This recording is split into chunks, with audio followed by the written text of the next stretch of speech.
Today, Steven Spielberg's movie Lincoln makes its nationwide release in theaters. The movie touches on the Emancipation Proclamation as well as the 13th Amendment, which abolished slavery. These two documents help to shape history right here in the Palmetto State. I traveled to Port Royal, South Carolina to learn more.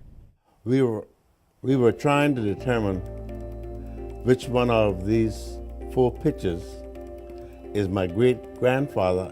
80-year-old Wesley Smalls safeguards four pictures in his St. Helena's Island home. He got them from his father years ago. My daddy had this in the whole house, and so I took the advantage of taking it out and try to restore it as much as I can. Smalls says these folks in the pictures are his relatives who were slaves. He's still trying to determine their role in history in his region. Smalls lives a few minutes away from Port Royal, a place once home to thousands of slaves.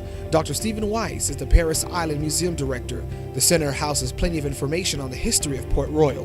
Where the United States government is using Port Royal as sort of a training testing ground for you might say, for future economic, military, social, political changes based around the former slave population, how they want to see the United States formed after the war.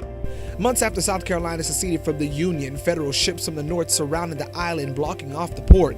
Those in the Confederate Army fled the area when the troops came in, leaving thousands of slaves behind.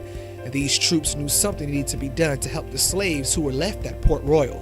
Federal government comes in, establishes a program to take care of them, and the Secretary of Treasury, Salmon Chase, sets up what he believes should be, you might say, the base for future reconstruction of the South. The program was called the Port Royal Experiment. All under a general by the name of Rufus Saxton, who have hired the former slaves to work on plantations. They get paid to work on the plantations. They're gathering up money. It was during this time President Abraham Lincoln drafted an order called the Emancipation Proclamation. It was a wartime measure to help ensure freedom for all slaves. And on January 1st, 1863, at about sometime between 11:15 and 11:30 that morning, they will read the preliminary Emancipation Proclamation here at Port Royal. Some people claim this is the first official reading. Soon after, history is made.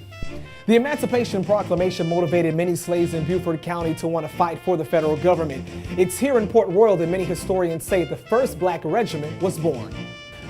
They will serve on raids along the coast. One of their primary missions was go in to really destroy any evidence of slaveocracy, open up land for possible settlements by the former slaves. Through the Port Royal experiment, the Penn School, now called the Penn Center, was formed. Located on St. Helena's Island, it was one of the first schools for freed slaves. Today, the center houses plenty of information from photos, artifacts, and literature about slaves and their quest for freedom. Despite their freedom, Dr. Weiss says the proclamation would not be enough to secure their liberty. And that's why President Lincoln had something else up his sleeve.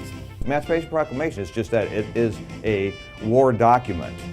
Once the war is over, it no longer holds any water. You need the 13th Amendment to make the Emancipation Proclamation federal law.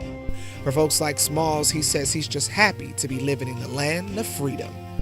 It makes me feel proud to know that of all these years that we have really came a long way to determine where we are and how we stand in this United States of America.